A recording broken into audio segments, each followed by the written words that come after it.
Assalamu alaikum, dear students. Today in this class, we are going to discuss differentiability. Earlier, we have discussed different aspects.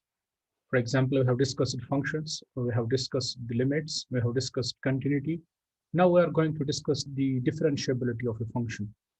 Okay, for example, we have a function, we want to differentiate it. We have a real valued function f and seize any point in the domain of definition of f, then the derivative at c of this function is given by. You have gone through this in class 11th also. So it is actually a limiting value of this quantity, f of c plus h minus f of c divided by h. Okay, so whenever this limit exists, we say that the function is differentiable. Okay, so this is actually from class 11th. Definition is in limits, and there are different notations. हम इसको different notations से denote कर सकते हैं. For example, हम f dash of x से इसको denote कर सकते हैं, हम d by dx of f of x से इसको denote कर सकते हैं, या हम अगर हमारे पास कोई फंक्शन होगी y is equal to f of x, हम dy by d of x से इसको denote कर सकते हैं, या y पर एक प्राइम लगा के इसको हम डिनोट कर सकते हैं. और भी मुख्तलिफ सारी नोटेशंस हैं जिससे हम इसको डिनोट कर सकते हैं. तो इसके बाद इस डिफरेंशियल कैलकुलस का अपना एक अलजबरा आता है. दैट मीन्स जो भी इसके ऑपरेशंस हम इनको कैसे इस पे अप्लाई करेंगे. For example, we have addition अगर हमारे पास होगा, means if want to find the derivative of sum of two functions, okay, that is actually the derivative of sum. And difference के लिए भी derivative of difference is difference of their derivative. और product के लिए product rule है जिसको हम Lebanese rule भी कहते हैं. that is product, अगर आपके पास दो functions हैं, उनका product है और उसको derivative निकालना होगा product को, that is derivative of first into second plus first into derivative of second. Okay, so this is called Leibniz rule or product rule. Next हमारे पास है quotient rule. Quotient rule means अगर हमारे पास दो functions जो है वो division में होंगी और उनका हमारे पास यहाँ पे हमें निकालना होगा derivative, so that's equal to denominator square, denominator into derivative of numerator minus numerator into derivative of denominator. It's okay, provided this denominator is non-zero. यहाँ पर हमारे पास कुछ ऐसे फंक्शंस है जिनका हमने यहाँ पे डेरिवेटिव निकाला हुआ है. तो they are given here in this table, text book पे दी हुई है. इसके बाद हमारे यहाँ पे एक इम्पॉर्टेंट थ्योरम आती है, that's very important for the calculus.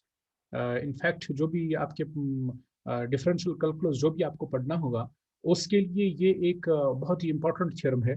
Theorem इस तरीके से है कि अगर आपके पास कोई फंक्शन है जो डिफरेंशिएबल एट पॉइंट सी है, तब वो फंक्शन जो है वो कंटिन्यूस भी होगी. मतलब कोई फंक्शन जो डिफरेंशिएबल है किसी पॉइंट पे, वो वहाँ पे कंटिन्यूस भी होगी. सो हमें इस चीज़ को प्रूव करना होगा. तो कैसे प्रूव करेंगे? हमारे पास डेफिनेशन है डेरिवेटिव की, that's like this. Derivative of a function at c is denoted by f dash of c and is given by limiting value of this difference of f of x and f of c or x minus c as limiting value x tends to c. तो इस तरीके से हम define करते हैं derivative of a function at a point c where c is not equal, x is not equal to c. तो हम यहाँ पे इसको we want to calculate here the limiting value of the function f of x. हम यहाँ पे निकालना चाहेंगे f of x minus f of c. तो हम f of x minus f of c को लिख सकते हैं f of x minus f of c divided by x minus c into x minus c. As x minus c and x minus c goes, they can be cancelled because they are not equal. X is not equal to c. So हम इसको cancel out कर सकते हैं. हमारे पास left hand side हमारा जो है वो sustain करेगा. Now we will give the limits. हम लिमिट देंगे लेफ्ट हैंड साइड में. लिमिट देने के बाद हम राइट हैंड साइड में भी अकॉर्डिंगली लिमिट देंगे. तो राइट हैंड साइड में हमारे पास दो फंक्शंस हैं, एक ये कोशेंट में है f of x minus f of c divided by x minus c, एक x minus c है. हमने अलग अलग इनको लिमिट दिया, तो ये जो है ये by the definition of derivative यहाँ तक ब्रेसिस तक ये जो है ये डेरिवेटिव की डेफिनेशन है। और बाकी ये जो नेक्स्ट लिमिट है, it's actually the limiting value of x tending to c x minus c. If we will give here limit, it will be c minus c, so it will be equal to 0. So we are left with here limiting value as x tending to c, f of x tending to c f of x, that's equal to limiting value x tending to c f of c. इसको हमने right hand side में shift किया. So this is actually the definition of continuity of a function. Limiting value अगर functional value के बराबर होगा तो function जो है वो continuous है उस point पे. So हम यहाँ पे इस theorem को corollary में लिख सकते हैं. That's every differentiable function is continuous. Every differentiable function is, जो भी कोई function होगी वो continuous भी होती है. इसके बाद हमारे पास different यहाँ पे क्वेश्चंस आएंगे और क्वेश्चंस को सॉल्व करने के लिए डिफरेंट रूल्स है. जैसे कोई हमारे पास कोई कंपोज्ड फंक्शन है, that means a function is composed of functions. a function is composed in itself of functions. उसको हम कैसे सॉल्व करेंगे? सॉल्व करने के लिए इसका तरीका ये है कि हम इसमें इस फंक्शन को देखेंगे. फॉर एग्जांपल हमारे पास यहाँ पे 2x + 1 होल क्यूब है, तो इसको हम डेरिवेटिव निकालना चाहेंगे. That is d by dx of f of x. This is equal to d by dx of 2x + 1 whole cube. Okay, this is equal to d by dx of 8x cube. हम इसको पहले simplify करेंगे a + b whole cube से. सो ये आएगा a cube + b cube + 3a² b + 3ab square. Okay, so ये हमारे पास आएगा. सो इस तरीके से हम इसको डेरिवेटिव फाइंड कर सकते हैं. लेकिन इसके और भी तरीके हैं. जस्ट लाइक हम इनको फंक्शन से डिनोट करेंगे और फिर इसमें चेन रूल अप्लाई करेंगे. अगर आपको फाइंड करना होगा किसी फंक्शन का derivative with respect to x, हम उसको लिख सकते हैं as composed of two functions u v and x से u एंड v. सो हम लिखेंगे यहाँ पे dv by dt and dt by dx. Just like f is a composition of w and u and v, we can write it. It is dw by ds, ds by dt and dt by dx.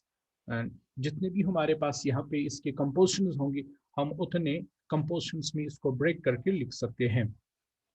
For example, हमारे पास यहाँ पे है f of x is equal to sin x square. So कैसे हम इसको solve करेंगे? देखिए f of x is equal to v of x. This is equal to v of u of x, that's v of x square, that's equal to sin x square. हम इसको solve करेंगे. Solve करने के लिए आप देख लीजिए यहाँ पे हम क्या करने जा रहे हैं. हमने पुट किया है t is equal to u of x, that's equal to x square. Okay, so फिर हम यहाँ पे इसको डेरिवेटिव निकालना चाहेंगे. df by dx, that is dv dt by dx, this is equal to cos of t into 2x. Okay, it is normal practice to express the final result only in terms of x. Thus df by dx is equal to cos of t into 2x, that is equal to x into cos of x square. So y is equal to sin of x square. This is equal to dy by d of x is equal to d by dx of sin of x square. Cos of x square, this is equal to d by dx of x square, that is equal to x cos of x square. इस तरीके से हम बाकी questions को भी solve कर सकते हैं. We will solve the exercise, but in the next lecture. Thank you for joining the class. Thank you once again.